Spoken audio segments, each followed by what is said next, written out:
Senhor esteja convosco. Ele está no meio de nós. Proclamação do Evangelho de Jesus Cristo segundo Marcos. Glória a vós, Senhor. Naquele tempo, chegaram a mãe de Jesus e seus irmãos. Eles ficaram do lado de fora e mandaram chamá-lo. Havia uma multidão sentada ao redor dele.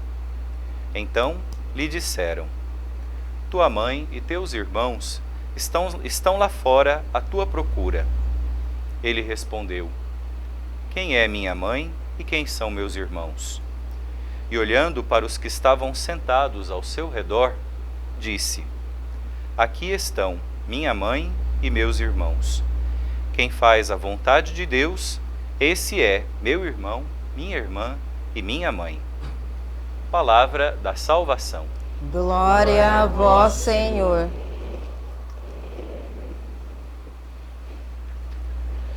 Prezados irmãos e irmãs, você presente aqui no nosso estúdio da TV Imaculada, na celebração da missa, você que também nos acompanha e participa com a gente aí do seu lar, onde quer que você esteja. A nossa TV Imaculada hoje vai ao encontro de todos em todo o Brasil. E hoje a palavra que nós acabamos de ouvir, ela de alguma maneira nos ajuda a entender como se dá a presença de Deus no meio de nós. A primeira leitura lá do primeiro livro de Samuel contava como o rei Davi e todo o povo de Israel conduziram a arca da aliança, a arca de Deus que guardava os mandamentos, as tábuas da lei. Essa arca foi conduzida até a cidade de Jerusalém, conquistada para ser a capital, a sede, o lugar da morada de Deus, o sinal da aliança de Deus. E é muito bonito notar que o rei Davi e todo o povo faziam uma grande festa, dançavam, cantavam, tocavam trombetas para conduzir a arca da aliança. E ao final, o próprio rei abençoou todo o povo, distribuiu os alimentos e todos voltaram para suas casas. O louvor de Deus, a celebração da fé, ela é resultado da fidelidade à aliança com Deus. Uma coisa anda junto com a outra. De nada adianta louvar a Deus, de nada adiantam os nossos cânticos, as nossas belas liturgias, se elas não vierem, se tudo isso não vier acompanhado da prática do amor, da justiça, da misericórdia, do perdão, ou seja, da fidelidade à aliança. É assim que os profetas nos ensinaram ao longo das Sagradas Escrituras, né? O nosso louvor a Deus, a nossa adoração, os nossos cânticos, toda a nossa festa que fazemos em nome da fé deve vir acompanhada de uma vida justa, de uma vida coerente. Caso contrário, a nossa adoração e louvor, os nossos sacrifícios, a nossa entrega vai ser falsa, não vai ser verdadeira, né?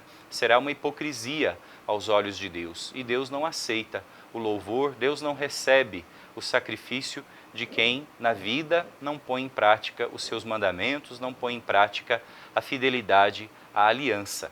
Então, a união do povo, a união dos corações vai transbordar na celebração da fé. E, ao mesmo tempo, a celebração da fé, a festa, as liturgias belas vão alimentar, vão nos ajudar a pôr em prática, a retornar à nossa vida cotidiana, sendo fiéis a Deus.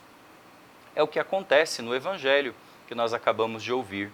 Jesus está em casa, está numa casa com os seus discípulos ali e uma grande multidão está ao redor de Jesus. Uma grande multidão de discípulos, todo o povo ali ao redor de Jesus, porque por onde Jesus passava, ele fazia o bem, ele punha em prática os mandamentos do Senhor, a fidelidade à aliança com Deus, porque ele é o próprio sinal verdadeiro, ele é a aliança definitiva que vai ser selada no sangue derramado na cruz.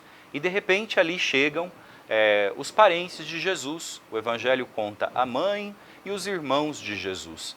É importante esclarecer aqui, né, para que ninguém fique na dúvida, quando o Evangelho fala dos irmãos de Jesus, ele está falando dos parentes mais próximos. Naquele tempo, todos que eram parentes mais próximos, irmãos de sangue, primos, todos eram tratados como irmãos. Então, pela tradição, nós sabemos, Jesus não tinha irmãos de sangue propriamente.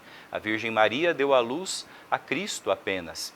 Mas todos aqueles que faziam parte da família de Jesus ali, de Maria, José, são chamados seus irmãos. De alguma maneira, estavam mais próximos dele. E aí as pessoas vão avisar Jesus que os parentes dele estavam ali fora, queriam falar com ele. E Jesus faz essa pergunta que para nós pode soar um pouco estranha, né? Quem é minha mãe? Quem são meus irmãos? A gente pode pensar, mas será que Jesus está desconsiderando, está desmerecendo, não está valorizando a mãe dele, Maria? E aí logo Jesus vai responder a essa pergunta que ele mesmo faz, né? Uma pergunta retórica, uma pergunta que já tem a resposta por trás dela. Quem faz a vontade de meu Pai, quem põe em prática a vontade de Deus, este é meu irmão, minha irmã, minha mãe. Ora, se a gente conhece, se a gente olhar as páginas do Evangelho, nós vamos entender muito bem que Jesus está falando exatamente da sua mãe, da mãe dele. Porque quem mais neste mundo ouviu e pôs em prática a vontade de Deus? Quem mais nesta terra é sinal do amor a Cristo, do discipulado a Cristo? Maria é a primeira cristã, Maria é a primeira discípula, é a discípula fiel que ouviu a voz do Senhor, respondeu ao chamado do Senhor e permaneceu fiel até a cruz e ressurreição. E lá, no início da igreja, no dia de Pentecostes, está a Virgem Maria Imaculada para ser sinal da igreja, do novo povo de Deus que acolhe a salvação em Cristo. Então, quando Jesus pergunta, quem é minha mãe, quem são meus irmãos? No fundo, ele está apontando para a própria mãe, para a própria Virgem Maria, como sinal do discipulado. Nós somos devotos de Nossa Senhora, não só pelo fato dela ter dado à luz o Cristo. Isso por si só já é uma grande coisa, já é maravilhoso, já é fenomenal.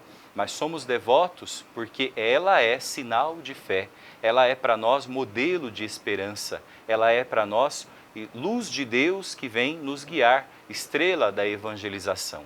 A verdadeira evangelização nasce de uma vida coerente, de uma vida que põe em prática os mandamentos do Senhor e é fiel à aliança com o Senhor.